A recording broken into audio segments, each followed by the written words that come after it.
Terima kasih pemirsa, Anda masih bersama kami di Liputan Metropolis.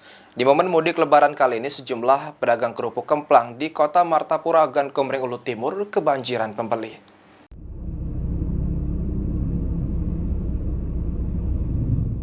Momen mudik lebaran tahun 2025 menjadi berkah tersendiri bagi para pedagang kerupuk dan kemplang yang berjualan di pinggir jalan lintas tengah Sumatera, kota Martapura, Kabupaten Ogan Komering Ulu Timur.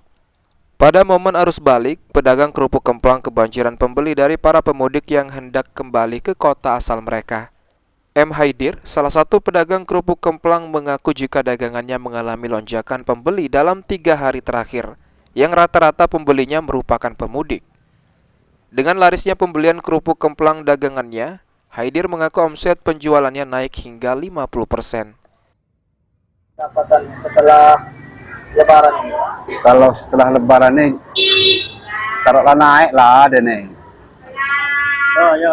Lebih daripada yang biasa dia. Kalau hari biasa berapa Pak kita omset itu? Omsetnya itu paling berkisar 1,5 juta sampai 2 juta dia kalau hari-hari biasa.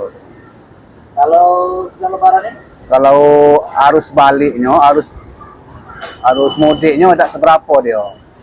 Cuman arus balik yang ada peningkatan. Bisa 50% peningkatannya. Berdasarkan pantauan PAL TV, setidaknya terdapat 12 lapak pedagang kerupuk kemplang yang menjajakan jualannya sepanjang jalan lintas tengah Sumatera, Desa Tanjung Kemala, Kecamatan Martapura, dengan harga bervariasi dari 10 hingga 20 ribu rupiah per kantongnya. Elvantri Jeffriyadi, PAL TV.